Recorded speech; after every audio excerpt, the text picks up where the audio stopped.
Hello and welcome to Talking Reds, a Nottingham Forest podcast hosted by myself, Greg Oram, and my fellow Forest fanatic. It's that man from across the Atlantic, Richard Spray.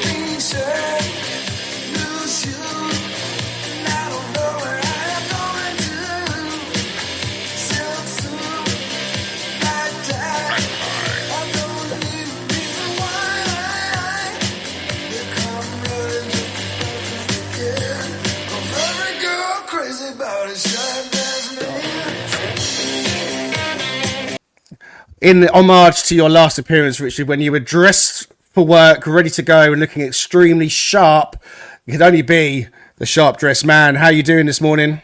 Oh, I'm doing good, mate. Yeah, I like that a lot. One of my dad's favorites. Classic. Thank you. Yeah, I think the classic rock stuff is real American music, so we might dip into the archive. And my background as a certain DJ in a certain type of club playing that kind of music for girls that dance around poles. I've got a whole catalogue of that kind of music somewhere. Oh yeah, that was a job in the past. But there we go. Anyway, we move on. It feels like just 3 days since Nottingham Forest played a Premier League match. My goodness me, it is just a few days. Indeed, the turnaround for the Reds has been a well-documented thing, and following the Monday night victory at home to Crystal Palace, our boys are on the road tomorrow as they visit the King Power Stadium in search of back-to-back wins in the space of just those few days against Steve Cooper's Leicester City. It's time for the match preview. And on the panel to help us go through this one, Richard and I welcome back Paul Morley and Raf, the Random Pundit.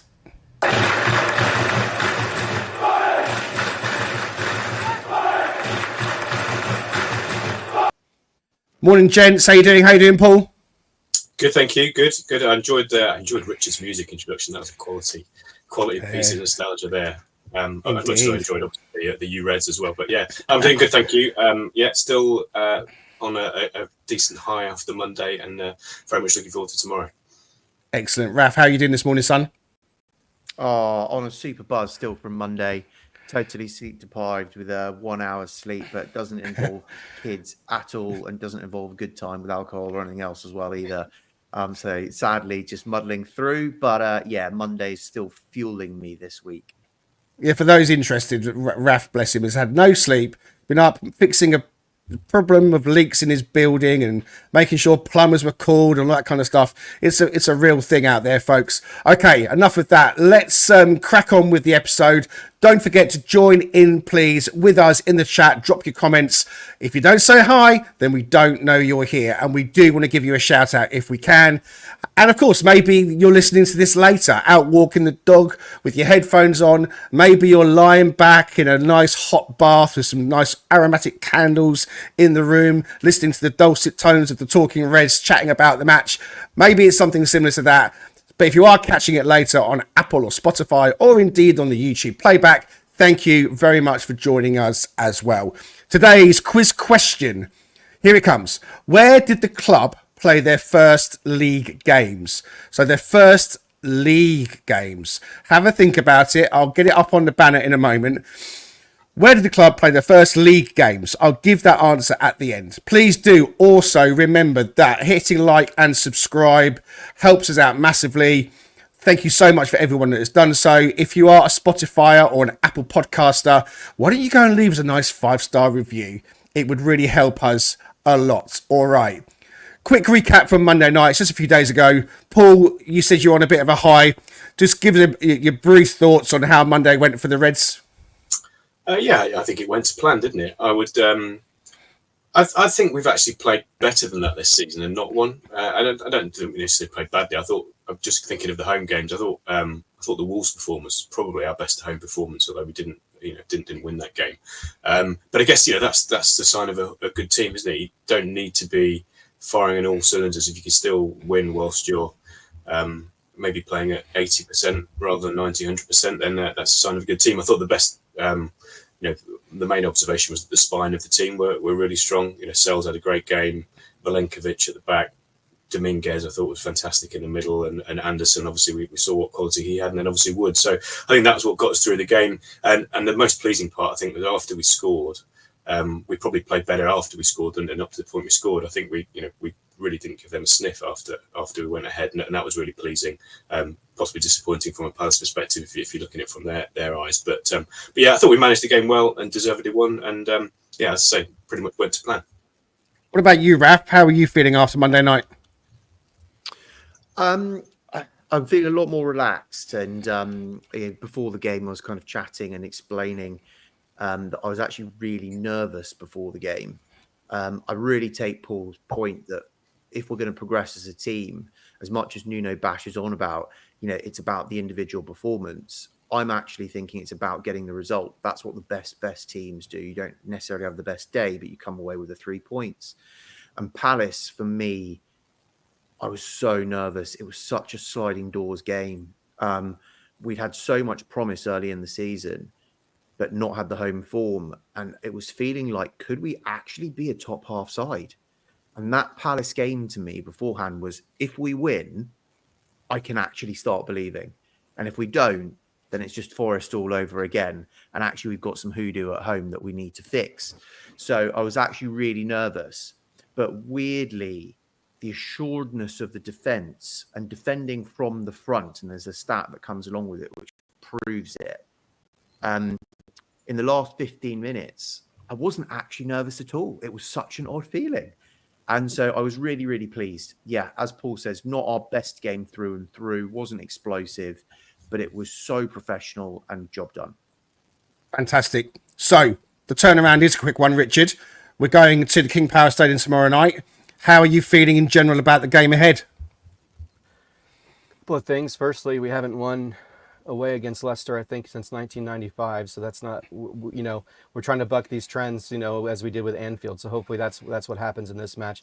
Feeling pretty good. I mean, I think we need to set up in a manner, I think, that's not typical of our away, setup or more defensively oriented. We're going to play good defense regardless, just based off of how things have unfolded this year. But I hope that we attack, because it looks like, when you watch the highlights back of matches they've played, they're going to invite pressure. They're going to allow people to come at them. They let Southampton do that, who's not a good attacking side. So I think based off of what we are capable of doing, I believe we can really take it to them. And, I tend to believe more in Nuno's tactical prowess than I do in Steve Cooper's. So I'm gonna give us the edge just based off of that alone, as well as just what we field on the pitch. But be interesting to see what we start. I mean, we talk about it every week. What lineup are we going to go with? We've got some opportunities to kind of mix and match a little bit. James Ward-Prowse coming back. I know we'll get into that in a minute, but yeah, I'm feeling very confident about it. And to get 2 wins in a row. To string some wins together and put ourselves in 5th position before the weekend's even started. I know you brought that up, Greg, as well. There's a lot to take from that alone, and a lot of motivation from that alone that I think we can get. So I think we're going to come in guns blazing, firing on all cylinders. Yeah, definitely. Morning to and S in the comments, and also morning to Danscape, who says, I'm sure those stars behind him, Richard, get bigger on each podcast. they have looked like they have exploded. We should get you the big stars that they put at the City Ground, though. I think we should each have a star like to sit behind us. The bigger the star, if in doubt, put a star in it. It'll make everything better. Paul, we are going into the game sitting in 8th, and it's been a fabulous start. The chance to go 5th is a real possibility. Nuno said in his press conference that he's not thinking about league position. I don't think I believe that, if I'm honest with you. I think when you're winning games like we have been, and not every game, but certainly not losing games, apart from that one, and getting the points we've got, it's very easy to say, we're not worried about league position. But if you're further down, if you're Wolves or Crystal Palace, whilst it's an early part of the season, I'm sure that's more relevant. So it's easy to say. But when there's a chance to go 5th, when there's a chance to go into this game week ahead of all the others playing and put a marker down, and we were the last, obviously, on the previous game week, and we had the experience of watching everybody play first. And I think I mentioned on the last pod that I was worried going into the Palace game that all of a sudden, if we didn't get the win, our very good start had kind of been diluted a little bit and come undone a little bit. We did get the win, and now there's that real chance, Paul, to get another 3 points on the board, go 5th, and say to everyone else, right, your turn. What do you think? Is Nuno kind of going to go all out for this one, or is a point on the road still a good point? It's a good question. A couple of things. I mean, I said myself, I think, to you guys before the start of the week that I thought 4 points would be a decent return this week, and I kind of still stick by that. Although I've gotten a little bit greedier after Monday. I thought possibly Monday was the bigger banana skin, if you like. But you said as well, getting the win at home was that monkey off our back. We exactly, got that exactly. I think that was the most important thing. In terms of Nuno's, his take on where the table is important, and I think the beauty of it is with the start that we've had, we've given ourselves the luxury that, like you say, we don't necessarily need, or certainly he and the players don't need to worry too much about the table. So we're not looking over our shoulders, which I think is a different feeling than we've had for the vast majority of the last couple of years. So I kind of get what he's saying, and I'm sure as the season goes on, if we do find ourselves in this same position as we get deeper into the season, then of course the table does become more important. Obviously it'd be fantastic to as you say, put back-to-back wins together, and to see us fifth in the table would be I think something which going back to 2 months ago, beginning of August, if you'd have offered us, I think even if you'd have offered us 7th or 8th now, we'd have actually snapped your hands off. So 5th would be unbelievable. So, but I do think from an approach point of view, we'll go there to aim to be solid. And I think Nuno's pretty much, I think he said in his press conference, isn't it, his main aim is first and foremost, let's try and shut the opposition out, and that will give us an opportunity to win the game. I don't think that approach will be too different, but hopefully, I think the key to the game will be if we can get an early goal, because I think they'll set up quite, we know what Cooper's like. He will set up with a low block, which I think is completely understandable. I don't know, criticise him for that. It worked when he was with us. I think he'll do the same. So I think an early goal would be key into drawing Leicester out, and that might then give us an opportunity to really make some hay on the break. But otherwise, we're going to have to grind it out, I think. I want to say good morning to Wolfie. Good morning from Forest Fan TV. And also to Tim. It says it's his first time here, liking our pod after hearing Richard and I over on FFTV a week ago. He's looking forward to tomorrow's game. Good channel. Thank you for your support, Tim. It is really appreciated. So hopefully you enjoy staying. You'll come back and see us again. So, Raf, what about you? What's more important, the win or the performance? I'm not suggesting losing with a good performance is going to be better, but if we go there and get a point, but we play really, really well, and it's a hard-fought game because it's Leicester and Cooper and all that kind of stuff, what's more important to you, getting the win or that we really kind of make sure we maintain our form with a good performance?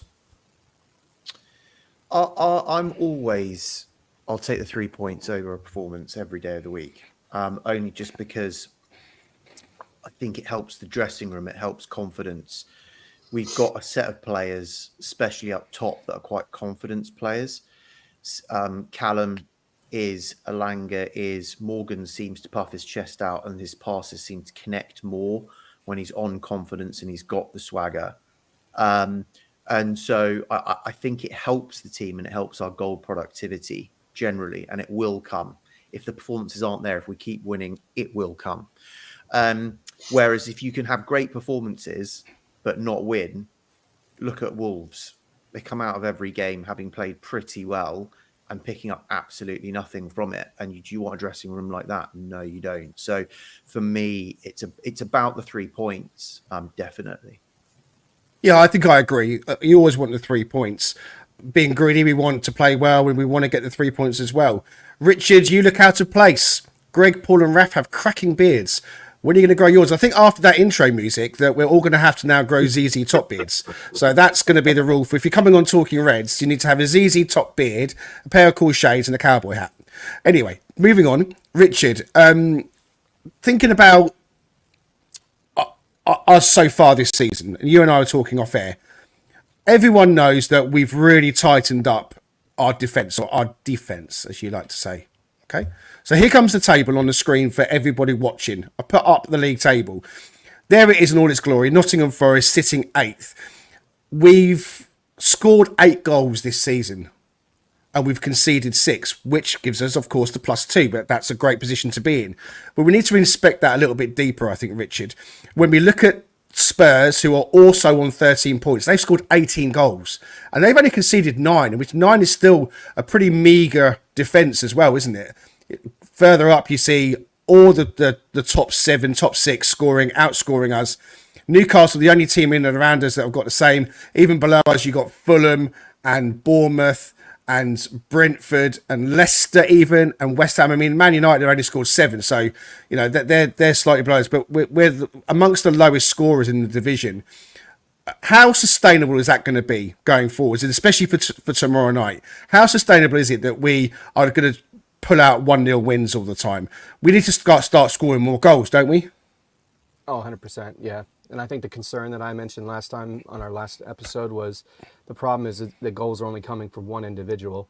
And while he's a great striker and he's in form, the reality is, as you I'm sure we'll allude to, potentially talk about, Greg, is he's missing opportunities as well, even when he does get the one goal, in the last match being evidence of that. But I think it becomes difficult going forward, because if he's injured or he's off, you know, in any way, shape, or form in terms of how he plays through the course of a match, and he's not scoring, then where's it coming from?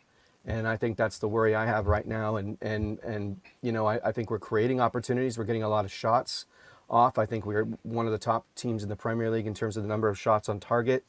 But the issue is, unfortunately, we're just not finishing, and we can't rely on someone like Anthony Elanga this season, at least to this point. We can't rely on someone like Callum Hudson-Odoi, because they're strategizing for that on the opposition side, and so they're really neutralizing some of the other places where goals come from.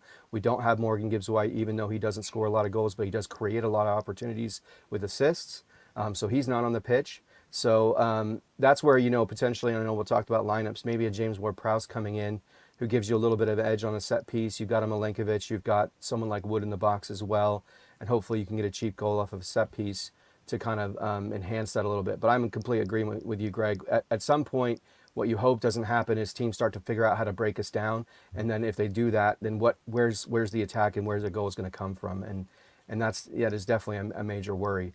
Do I think that's going to happen? No, I think we've shown enough to where I don't believe we're going to be a team that's just letting goals in, rampantly, especially considering the form that Sells is in right now as well. So that whole, latter third of our team is played brilliantly. But you're right. I have a little bit of hesitancy, which is why I keep saying we need to put money into strikers, because we need to find an alternative. We need someone who comes off the bench. Hopefully, Taiwo can get there this season, but as of right now, it's not coming from anywhere else other than Chris Wood. On Chris Wood then, Raf. So I was thinking about him, and we want to try and get the best out of our players wherever possible. Even if they're performing really, really well, we want to try and see if we can get another percentile out of them, another extra push out of them.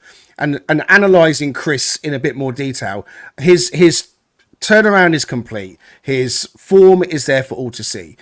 Chris Wood has been a very good goal scorer for us, but there have been games, as Richard just touched on, where he actually could have scored more than the one, and perhaps should have scored more than the one. And I know it's the same for all strikers. They will miss chances. So one question I'm going to throw out there, is he a striker that needs more than 1 or 2 chances to score? It seems like that's possibly the case. Also, I was thinking about all the games he's scored in since he's been with us.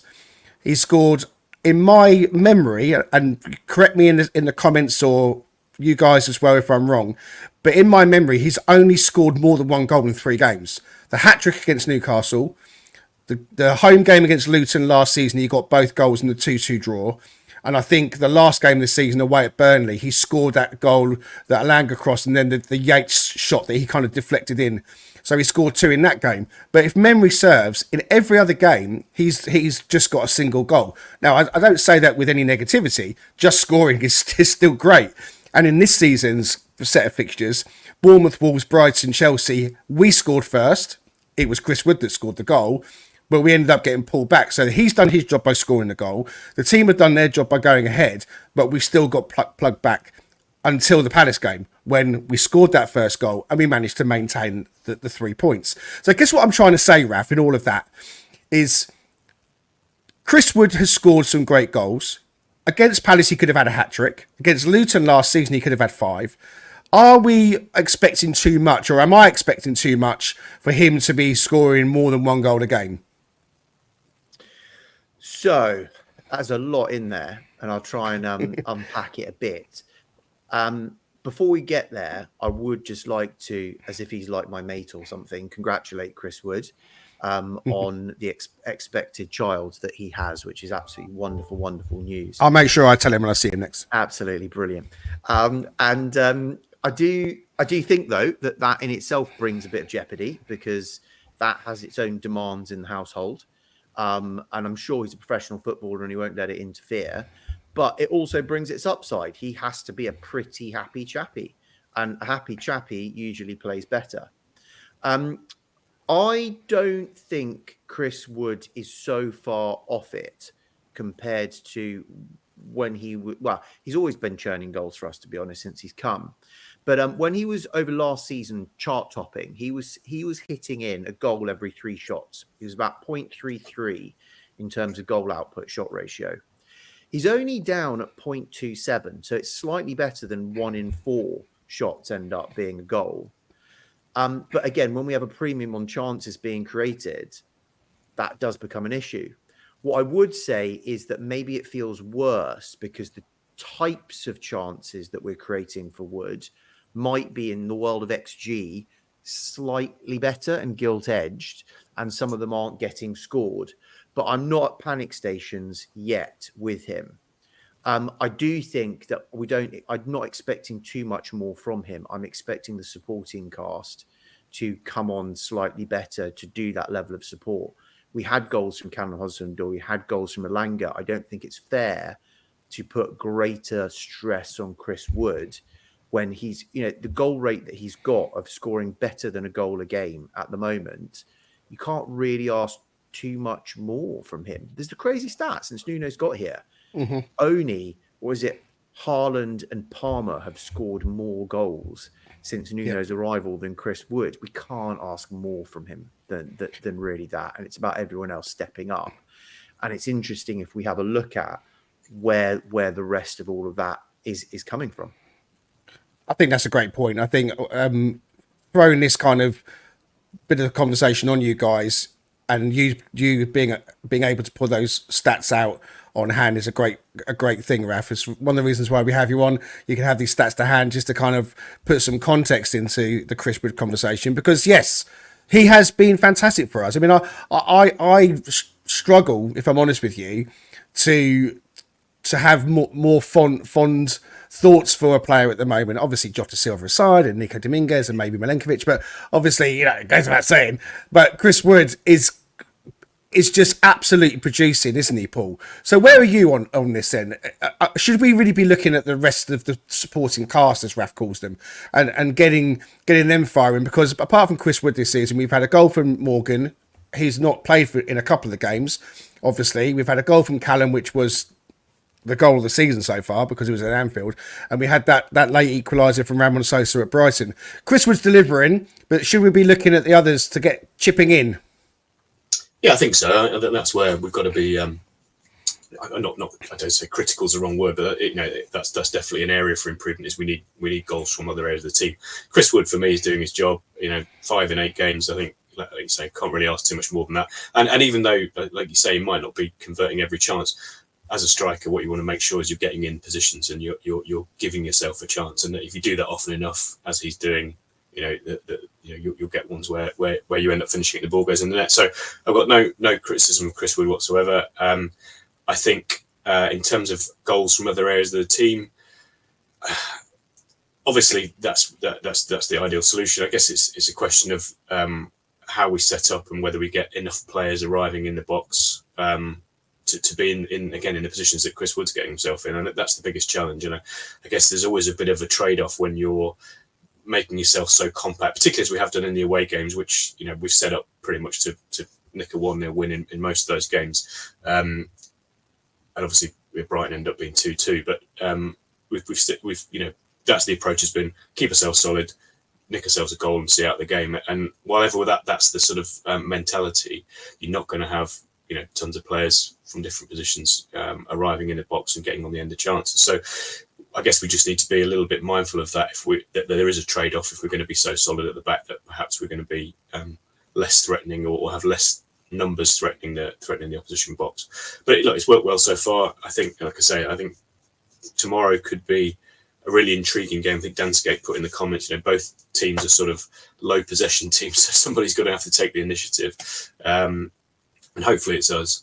And that, as I say, an early goal will bring them out, and that will give us opportunity to spring more attacks and get more players in the box, and hopefully again get another monkey off the back and get a couple of goal contributions from elsewhere on the pitch.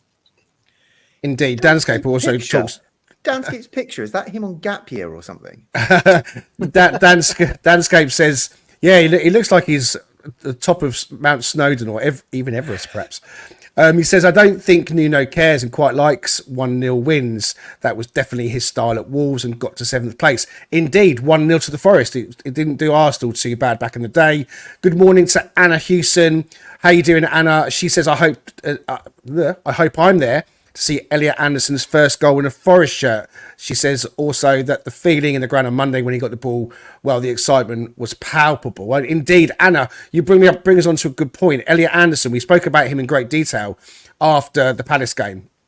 And I want to kind of have a think about Anderson and Morgan Gibbs-White, Richard, because I think we've agreed it's not going to be one or the other. They're both going to be playing, but they haven't really played that much together so far. Morgan's missed 2 matches and we're only 8 games in, so I don't think Elliot started the first game, if memory serves. So it's 4/5 games and whatever the amount of minutes are that they've played together. So they're 2 playmakers, right? Getting them clicking, getting them in tandem, Richard, is that the key to unlocking the goal scoring conundrum that we're talking about, do you think? Definitely think it can't hurt. It's definitely something that could be an advantage for our team, having 2 guys like that who can kind of vacillate between an 8 and a 10 position, right? Either one of them. I mean, if Anderson's given an opportunity, which I assume he will be tomorrow, to fulfill that role again, we'll see, can he produce that same level of impact 2 matches in a row? And if so, the question becomes, which one of them do you think can create more goals? I think Raf will tell you that, historically, Morgan is not that guy. And we've often wondered if the 8 was a better position for him because of the way that he can drop back in defense. Is he as good a defender as Anderson? Maybe not. But no, I completely agree with you. I think that's a unique opportunity because it was something that we hoped to see when Reina was here. Right? We hope to see that sort of ability to kind of have 2 guys who can fill that 10 position, who have the attacking potential, who have the creativeness to their game. And that, and sometimes unorthodox creativeness in their game, that chaos, as Dan will say, between the 2 of them. But we never really saw it, never really manifested itself. And now we've got a proven young, talented guy who's already featuring in the England under-21s now on the pitch and could potentially go further than that depending on how much he progresses. But I think that's a great point. I would love to see how they do that, especially if you get 2 guys on the pitch who can feed the ball into Chris Wood more consistently with the same level of accuracy that we saw Anderson do on Monday, because he had that beautiful ball that he just dropped with absolute precision right over the defense to Chris Wood. Now, granted, he didn't. That was one of those moments where he failed to convert, unfortunately. There was 2. There was the one at the end of the first half where he lofted it over and Chris just kind of passed it into the goalkeeper. I think Paul said in the chat he should have done a diving header, and I think you're right about that. But yeah, I mean, Anderson's technique, Raf, is there for everyone to see. And I think he's got to play in the 10 tomorrow night, right? We're assuming that Morgan's out injured. So we're going to start moving on to team and formation and personnel selection in just a moment. But with Anderson in that 10, then we're going to be a threat, aren't we? It's a really, really good puzzle for Nuno to have to solve here. And when we were saying about why I was so buzzing right at the beginning of the segment, when we were talking about of the pod, when we were talking about why I was so happy about Palace, I forgot one of the reasons why I was so buzzing was that I've been so concerned for 2 seasons about what happens if something happens to Morgan and what do we do in the 10.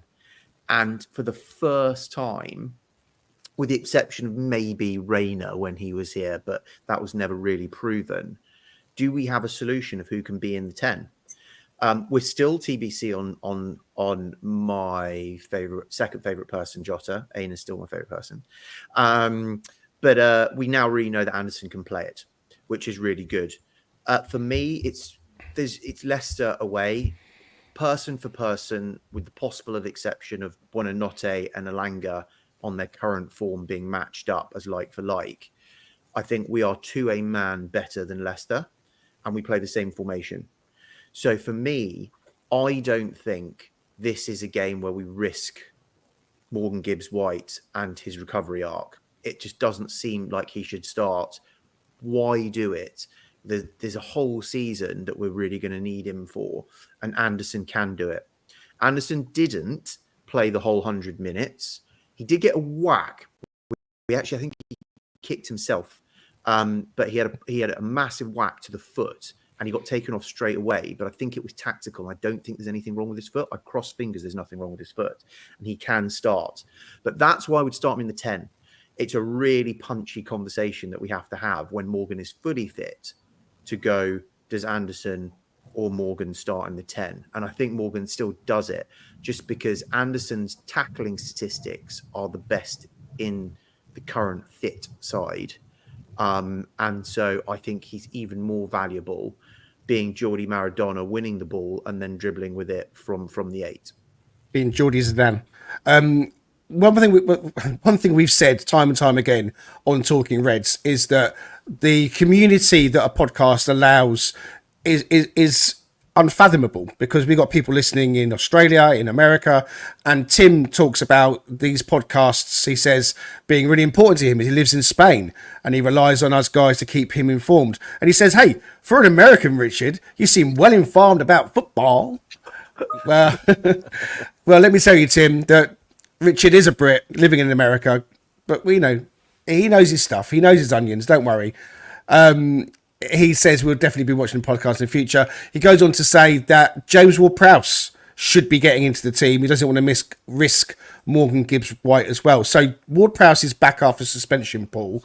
Let's put the foot mob onto the screen, just so that we can see. Obviously, Sells is in the goal. We don't need to see him for the purpose of this, but that was how we lined up against Palace. That was the team. We had Dominguez in again with Yates in that midfield, and Anderson in the 10, Elanga, Hudson-Odoi in the wings. Could you see it going unchanged, Paul? Is it likely that he's going to go unchanged with such a turnaround? What do you think? What do you think, or what team would you pick? I can do some changes. Would you go unchanged, or have you got a few changes you'd like me to introduce? I think in an ideal world, if everybody is shipshape and ready to go, I would keep the same 11 to start with. I guess, there's obviously Elanga's probably the one where there's a bit of a question mark, isn't there? I think Danscape again makes a good comment in the chat about Leicester likely to sort of pack the middle of the park. So, possibly the wide areas are where we might get some joy. So I think starting Elanga and Hudson-Odoi makes sense. I think you're right. I think it's not worth risking Morgan, even if he's 85% fit. Just let's. By all means, have him on the bench, and if we end up finding ourselves down in the game and 10, 15 minutes to go, we need to gamble, then maybe he's an option. But certainly wouldn't risk starting him unless he's fully 100% fit. So, and I don't think that's likely to be the case, given he's probably not trained for the last 2-3 weeks. So I would stick with the same team. I get Tim's point about Ward-Prowse, and obviously danger from free kicks. I guess if you are going to bring Ward-Prowse in, probably Dominguez might be the one that misses out, but he had such a good game, and unless he's sort of blowing a bit from playing 90, 100 minutes the other night, which I guess he's compared to, say, Yates, for example, who has been playing game in, game out, that might be the one question mark is Dominguez. Is he fully recovered, and in which case Ward-Prowse would be the obvious candidate perhaps to come in for him. So Danscape is correct that they have a ton of defensive midfielders. So, Richard, could that mean that it is a game for Dominguez, potentially? Or having switched him out now for Ward-Prowse, so on the screen, we've got Yates and Ward-Prowse in that two-man midfielder. And again, I've set him up with a 4-2-3-1. I think that's really where Nuno is going to be going on this one. I can't imagine 4-3-3 or anything different. The next question is the Anthony Elanga question, Richard. We need more out of him, don't we? Is he going to get another roll at the dice on this one and see if we can get some impact? Or, here comes that question, is it finally going to be a start for my main man, Jota Silva? certainly been trending towards that, right? But for whatever reason, I guess Nuno seems to think that he's better coming off the bench and using some energy off the bench. But I think the argument can be made, as we've said, using Alanga's pace as a super sub when the opposing team's already kind of exhausted is a great option. I personally would, a couple of different changes to this. I would say put Jota at the wing and take Alanga out, because I'm curious to see him potentially create as he does, because you could see when he came on his ability to kind of dribble through that right side or left side of the opposing team, the right side of us attacking and creating opportunities for the guys coming into the box, bombing forward, or even Chris Wood seemed to be a little bit more consistent based on versus what Alanga's done to date. Coupled with the fact that I would say, knowing where Leicester tends to play through the right side of the pitch on their attacking, with Buonanotte, who's a real problem. If you've seen him play, he's been electric for them. Scored 3 goals. I think he's tied with Jamie Vardy for the most goals on the team at 3. And so that to me makes it to where I think you might make the case for Ward-Prowse exiting, because his defensive capability is lacking there. And I think you put Dominguez in because he's a little bit better from defensively, and they're going to be coming from that side. And then you might even make the case for Moreno to be dropped and Nico Williams to be put in, because Nico Williams statistically 99th percentile in tackles, 97th percentile in tackles won, 99th percentiles in defending the defensive third, 96th percentile in tackles on opposing dribblers. So that to me is a better setup. As much as I love how Moreno's playing on the attacking side, I think preparing for where they're going to try to stress us would be better in that sense. But I agree with you. I think Jota is just an absolute electric player, and he's been trending towards that. And this feels like a good opportunity for him to slot right in and Alanga come in as a later sub. So our team's evolved now to Silva on the right, Hudson-Odoi left, Anderson 10, Dominguez back in with Yates, and then Nico Williams back in at left back instead of Moreno. Now, Raf, you were looking at the fullback positions and the possible tiredness factor in relation to Ola Aina. I think you were talking about when we were chatting previously. How are you feeling about that at the moment? Would you suggest that Aina might step out? What are you thinking? Now, not because he's my favourite player, but in the stats, Ola Aina is so key to how we operate and how we progress the ball up the field. He's the only one that tops the top 5 in both progressive passing and progressive carrying. So he really is the avenue that we've got out of the defence. And we've seen Moreno's radar was a bit off against Palace when he was passing forward. And I'm not knocking it. I love the aggressive long balls forward, a little bit like we cut we cut Murillo slack for having a go for it and it not always coming off as well. But of all, if you ignore the central defenders and the goalkeeper, Dominguez, Yates and Aina were the only ones that played all 100 minutes. And you'd hope that Yates is like the Duracell bunny. He just keeps going and going and going, and he should be good to start. But he's also been starting lots, so his body's conditioned for it. I worry about Dominguez not having had very many hours and suddenly having 100 minutes under the bonnet and his legs being pretty heavy in a 4-day turnaround, which is why query Dominguez being in there. But for Aina, he doesn't regularly play 90 minutes. He has started to more recently, and I've been really happy about that because he seemed to have got some flack about his fitness, which I don't know where that was coming from. I just think he just puts in so much effort that he's absolutely done after 70, 75 minutes. So if he's ready to go, then I think he goes. If Williams comes in, I think Williams comes in for Aina just because of the condition of Aina with a 4-day turnaround, with the level of effort that he's had. I have been really surprised with Alex Moreno's ability to defend. It wasn't what we were expecting from him, but he has shut down some seriously potent right wingers with his performances, defensive performances. So I don't actually have that much problem with him going up against Buonanotte. And for me, like we've mentioned, Leicester City have got quite a few defensive midfielders. It's not like they explode out of midfield. And This is a game that I feel that is more about technicians on the ball, people that are really good in tight spaces and don't lose the ball. And we've seen a really good bond that's formed between Anderson and James Ward-Prowse. And they're both very good technicians on the ball and can get out of tight spaces. Yates, to his credit, I think is so key in any away game, and that's got a niggle and needs to be in there. So for me, it feels like a three of Anderson, James Ward-Prowse and Yates, just because of the legs, the technical ability, and also needing more players on the pitch that can unlock what will be a low block. And that is something we've struggled with so much. So the more players we've got on that can do that, the better equipped we will be to get our goal. I agree. Sorry, go ahead, Paul. Please go ahead. Can I just jump in and make a point about Jota Silva? Because I know that Yep. he's a big favourite of this podcast, and I must admit I'm a big fan of his as well. The one thing that I would question about whether he's right to start in this game, and it may be that we've not sort of seen enough to prove what I'm about to say or disprove it. If you think of this game, every single Leicester fan, when the fixture came out, this would be the game they're looking at. Forest at home. It just so happens it's coming on a Friday night under the lights. They've got back-to-back wins behind them. It's going to be a pretty hostile atmosphere, I think.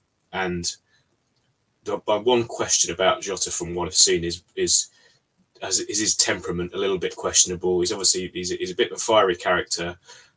Would he get wound up? The last thing we want to do is have someone like him kind of, targeted and lulled into getting a silly red card in the first half an hour of the game, which I think potentially in that sort of fixture he might have in him. And I know that's not necessarily how you should base your selection, but I just think that's one little question mark I would have over whether this is the right game to start Jota. But I just wanted to get that in there. I think it will be.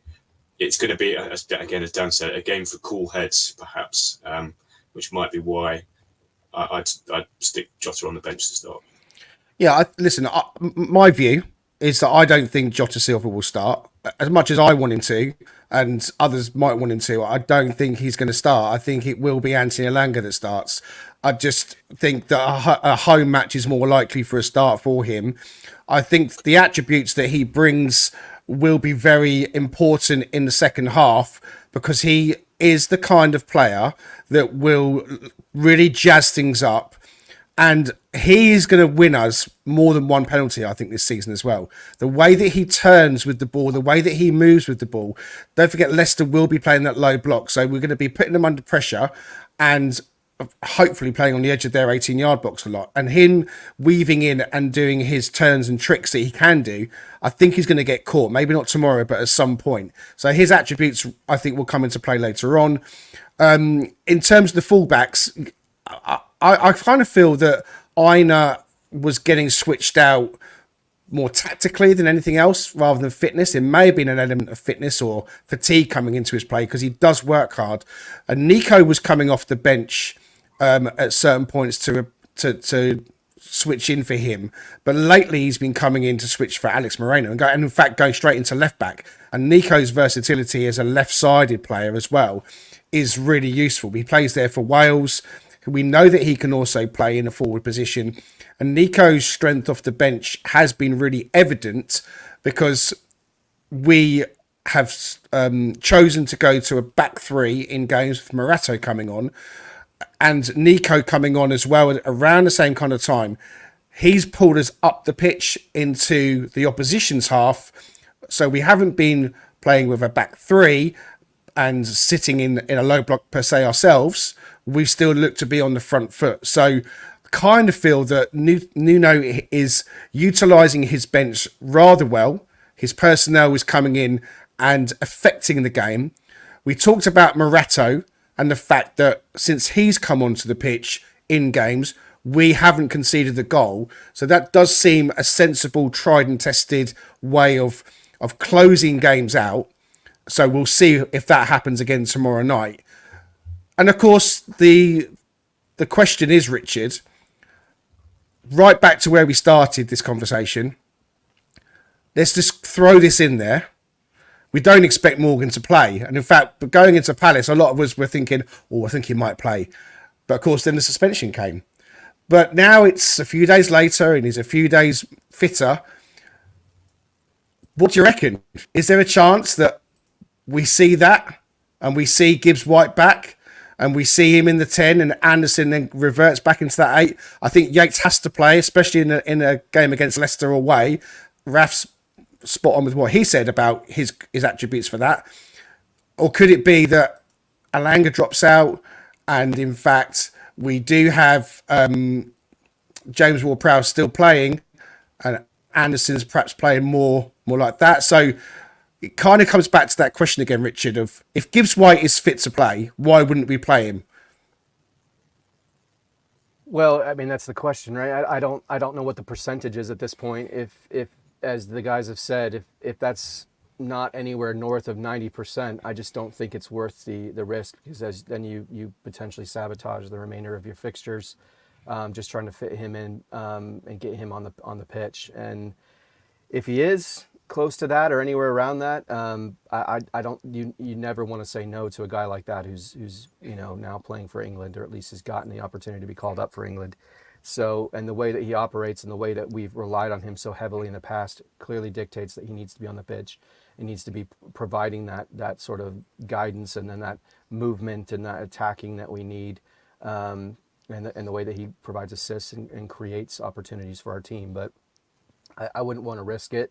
So I think it's unlikely we see him. I think based off of the nature of his injury, even if we don't have all the ins and outs of that, it seems like this would not be a match where you'd want to bring him on, because we are going to be facing tougher competition down the road, both at home and away, because we've still got games against Arsenal, still got games against Man City, and others that are to come, and we're going to need him 100% in those games in order to be competitive. So I like the idea of this, because I think it does seem to align to getting both of them on the pitch in a more attacking role versus Anderson kind of being deeper and playing more of a defensive role. I think that would be great if, in fact, he is fit, but I would not want to risk him at all. And I just don't think he's going to end up playing. Yeah, I mean, I think I'm just suggesting it in the fact that he might be 100% fit. I don't think I want to play him if he's 90%, but if Morgan is 100% fit and deemed 100% fit, then I think he plays. It comes down to Greg, a bit of guesswork. On a really big problem that Nuno's got, not for this game, but when Morgan is fit. If you look at those 4 players of Gibbs-White, Anderson, James Ward-Prowse and Ryan Yates, and Ryan Yates has totally deserved being in that conversation right now. But Anderson, for me, is lost if you don't play him in the core. He's got to be down the spine of the team, and he's less effective when he's shoved out to do a job. It's like Dominguez, less effective when he's shoved out to the side to do a job, right? And Anderson is one of our best players, so why marginalise his skill? So he should be played in the core. Yates needs to be played in the core. Morgan Gibbs-White needs to be played in the core, and James Ward-Prowse needs to be played in the core. But there are only 3 spaces for those 4 players to go in the core. And I'm not a massive fan, and we've seen it doesn't work particularly well when you try and force them out to be that CHO or Alanga, because you lose your width and they become less effective as well. But for now, what we've all said, I don't think he's getting risked just because of the injury. That makes Nuno's selection a lot easier. It's those 3. Jiggle them around. What I loved against Palace was the way that Yates, Dominguez, and Anderson were just fluid between the 6, the 8, and the 10 role, and they were just changing around, horses for courses, of what was necessary at the time. And I think, given what we've seen from Gibbs-White, given what we've seen from Anderson, and Yates' stats, by the way, for creating chances and being more attacking are starting to climb as well. Yeah. So I think we still have that fluidity, and you might see that kind of switch around. And James Ward-Prowse, if he's on, him and Anderson have already created an amazing bond of them kind of switching and passing to each other. So I think it's good. I think it's really positive. Yeah, listen, we've said time and time again, we've got options. I've just wiggled the formation on the screen to a Christmas tree, a 4-3-2-1 with a Dominguez, Yates and Ward-Prowse patrolling that midfield area, kind of a two number 10s, which we haven't thought about, with Anderson, Gibbs-White behind Wood. That means we're not playing with out-and-out wingers, which kind of contradicts how Nuno was really looking to set us up, but we have been playing very narrow this season. A lot of our play has been coming through the middle channels and the inside channels. So again, we've said it time and time again, the options are there for Nuno. It's going to be an interesting game, to say the very least. Going to move on, but before we do, we need some score predictions. I'll come to you first, Paul. What are you thinking? Give us your score prediction for this one. 2-0 Forest. 2-0 Forest. Okay. Raf? Leicester weirdly do seem to always score, but I think our defence is better than their attack. I'm going for a 1-0 away win. 1-0 away win. Ricardo? Yeah, as much as I'd love to see another clean sheet, they've scored in every single match that they've played, and that doesn't mean that they're going to do that in this match, but I'm going to go with a 2-1 win to Forest. 2-1 win for Forest. Yeah, I think it's going to be tight. I mean, Raf's had 1-0, Paul's had 2-0, you've got 2-1. There's not much left for me to say. I don't think it'll be a draw. I don't think we're going to lose this game. I still think that we're just moments and fine margins away from scoring 3 goals in a game. I'm going to go 3-0. I said 3-0 from Monday night. I'm going to go 3-0. I'm going to hang it out there. Woody's going to score again for definite. Milenkovic is going to get a header at the back post. And I'm going to suggest maybe that Ryan Yates comes up with another Premier League goal as well. So, game is tomorrow night, guys. Get your predictions in the comments. Let us know what you think the score is going to be as Forest travel to Leicester City. Okay, we've got a little bit of time left. I want to put a quick word together for our friend Stu Freestone, the cheese trader. He is a Forest fan based in York, as you know, a sponsor of Talking Reds. Here comes the latest ad on screen. This York shop is a cheese lover's paradise.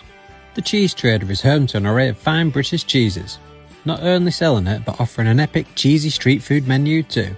Guests can choose from a main dish and then select all the different types of cheese they'd like on top, alongside an array of other toppings. We tried their loaded fries and posh cheese toasties, both of which were absolutely smothered in gorgeous melted cheddar.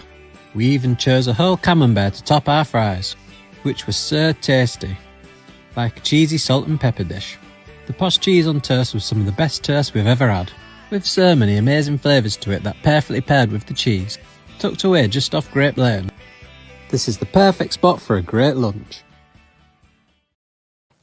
We had a little bit of a glitch there on that one, sadly, but I think you guys got the gist that the cheese trader in York is not just giving you blocks of cheese. There's lots of lovely food options there as well. Sorry about the glitch on the video, but the links and all the numbers, etc., are in the bio to this episode. Support Stu Freestone, the cheese trader, if you can. All right. Our friend, good friend of the podcast, Matt Druitt, the architect, has been in touch and dropped Richard and I a little comment in our WhatsApp group that we share. And this is with regards to the stadium. Now, it's a little bit of news-ish, but I want to stress that none of this is official information. It's only very good expert analysis from Matt Druitt. So please don't take this as anything particularly official or particularly verbatim, if you like. So Matt Druitt, he said to us that he was reading the Rushcliffe planning portal this week, because architects do that kind of thing. And there's a planning application in for the owner's new temporary lift access.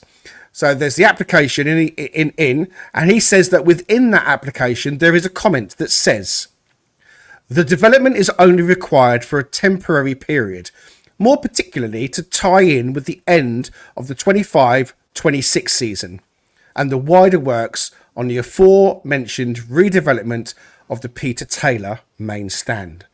So he's talking about the lift, talking about that the development is only required for a short period of time, and that's to do with an application for that lift. Matt says, if I'm reading between the lines correctly, that would suggest they are planning on demolishing the Peter Taylor stand in 2026.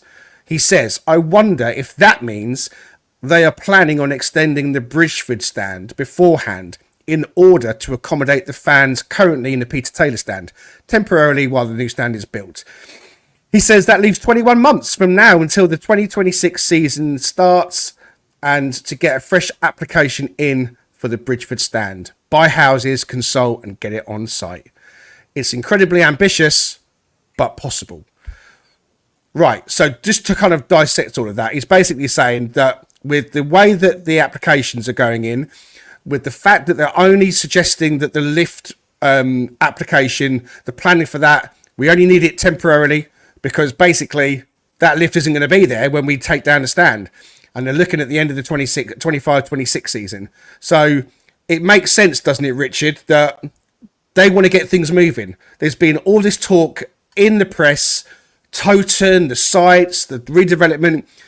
They're not going to want to hang around. It makes sense, like Matt says, that they're trying to move this along. So we could see some serious works at the City Ground within the next 21 months. What do you think? No, I agree with that, and I think that's basically what we've been saying, right? They're going to want to get to more of a Premier League type capacity, which is that 40,000 plus. So that's makes complete sense to me as to how he's going to do that, and you're going to have to do this in phases, clearly, with how they're going to manage updating the City Ground versus completely leveling it and starting over. So, I mean, as brilliant as ever as Matt with his analysis on this kind of thing, but I also agree that it feels like that makes the most sense in terms of expanding the Bridgeford end and then redeveloping the Peter Taylor stand completely, and then starting from there and then actually building us up to close to that 50,000 capacity. Well, we can't wait for the work to get started and the expansion to begin. And we hope, as Danscape does in the comments, that it does indeed include a new spittle drain in the plans for anyone who feels like they have a chesty cough or something stuck in their throat, which nicely brings us on to our final conversation piece of the day and the Marinakis Spitgate episode. I mean, I said at the start of the season, right at the start, I want the conversation to be about what's going on the pitch. And last season we had the off-field tweets which we've just been fined for, the complaints about referees and VAR. I mean, it was so much noise about off-field stuff that the on-field stuff really got lost, and it was a really horrible season last year, and I really didn't want that this season, Raf. But there we are in the last week, a fine for the club for that tweet, which is massively excessive, a 5-game stadium ban for Marinakis, and it's since come out that it's all to do with him spitting on the floor in the direction of the match official in the tunnel, which he was found guilty for. Your Honour, he was take me down. Don't ever let me step foot in a stadium again. I only own the place. I mean, that in itself sounds a little bit excessive, or maybe not if you have a different opinion. The 3-game ban for Nuno, the extra game ban for Morgan. I mean, it's all got a bit much, hasn't it? Don't we just need to get back onto football matters at the City Ground? Yeah, I'm really pleased that Nuno's got his head firmly switched on and is that relaxed, methodical, simmering intensity type of person that is ignoring all of the noise and is just getting on with the football, which is really good. Marinakis in himself, it's not ideal. Yes, I know it's his place, but what's the correlation between any of this? The FA is coming down really hard on anything that besmirks referees. And it's not difficult to see the fact that that's what it is. So we just need to rein it in as a club and just stop going after the referees. If we get really frustrated, let others do it. O'Neill has now come out after the Wolves Man City game and he's taken up the reins and is going for unconscious bias, and we'll follow that to see, because the FA have now cited that as well. So I think we're a trendsetter. We shine the light on a problem. We get spanked pretty hard, which is what has happened, but other clubs then take up the mantle and run with it. So I think we should wear a badge of pride, if I'm being honest, about standing up for what is right, which is all good. Don't step over the line, learn from it, and hopefully we have a bit more of a peaceful 3/4 of the rest of the season and keep our nose fairly clean and let others do the talking for us. What do you think, Paul? We've got an owner who is a bit of a controversial character, right? I mean, I've been on record and said the guy has done amazing things for us, and I stand by that. I've got nothing but love for Evangelos Marinakis. I really feel that he's moved the club on. There have been some mistakes along the way, granted, but when we're getting our owner in the press for spitting on the floor as he's done, and I know he's denying it, and in fact the whole denial itself was a work of art, really. I mean, the intricate explanation as to the whys and wherefores about why he was coughing and so on. I mean, I don't know what I'm trying to say. It's almost laughable. As a Forest fan, how are you feeling when your owner's in the press for that kind of thing? Yeah, no, I agree wholeheartedly on your sentence on Marinakis. I think I'm very much on side with him, although this is an edifying episode, isn't it? I think he's just the kind of guy that, however long he's here for, we're just going to have to take a bit of rough with the smooth. I think he's that character, isn't he? And in this particular instance, I think had this happened 12 months ago, pre-Tweetgate, all the problems we had last year, maybe he might have got away with his explanation. But I think we've gone so down the far the road of setting the narrative that he are anti-referees, anti-establishment, that he was never going to, the outcome of this was always going to be what it is. So, and I think like you, I listened to White and Jordan yesterday on TalkSport, and I think pretty much the first 25 minutes of the show was talking about this. Is the most I've ever heard Forest talked about since we've been back in the Premier League on that show. And unfortunately, it was about this incident rather than the great start that we've had on the field. So can I just say, I'll let you carry on, but I want to interrupt. I actually phoned up TalkSport to try and get on. I've been on before, and I thought I want to have my say. So I got on and spoke to one of the producers, and he said, "Oh, what do you want to say?" I said, "Well, look, I just want to say that it is really frustrating having an owner that's done that." But I want us to get back talking about stuff on the pitch, etc. And he said, "Oh, what? So you're a Forest fan who's really frustrated with your owner?" I said, no, I'm not saying that. I love Marinakis. I think he's brilliant. I just want to get back to talking about matters on the pitch. I went, right, okay. Well, if we get time, we'll give you a call back. Which meant what they wanted a Forest fan on there who was going to go in feet first on Marinakis. So they've got an agenda. And you're right that they don't talk about Forest other than the stuff that's newsworthy in terms of sensationalism, isn't it? Yeah. So cool, carry on. Sorry, but yeah, no, I was just going to say, look. Finish off to say, look, let's hope that what Raf says, we can just move on from this. And I think again, a bit like what we said right at the start in terms of Nuno and his comments about actually the table's not that important. Given where we are and given the start that we've had, there isn't quite so much stress and pressure around. We will get the odd wrong decision. Every team will between now and the end of the season.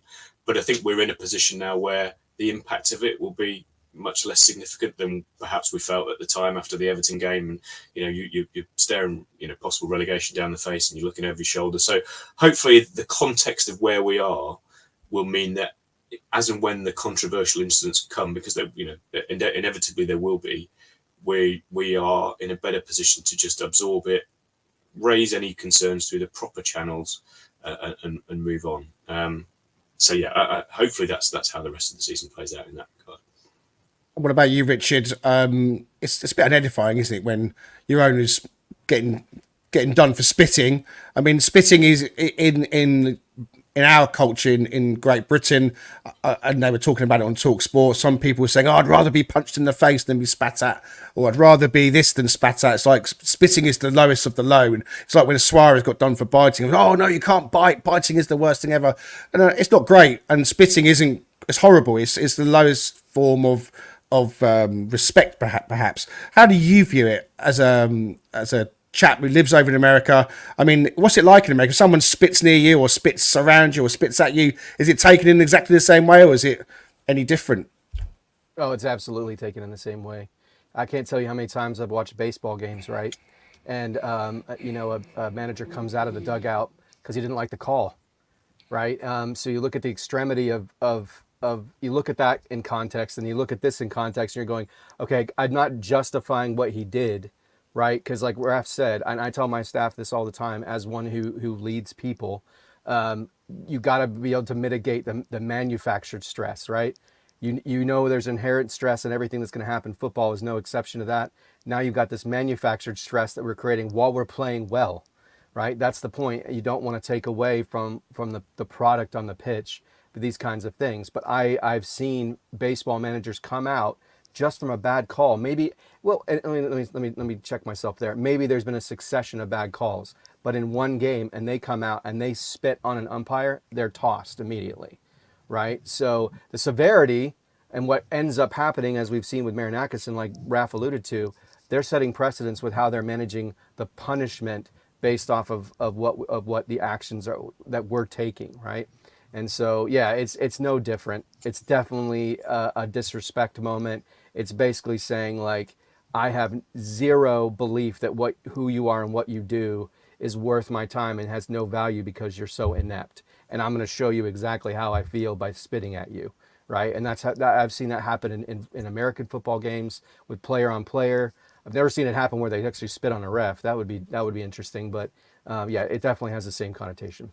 Yeah, I mean, Marinakis spitting at someone or actually on them is, I mean, that's appalling.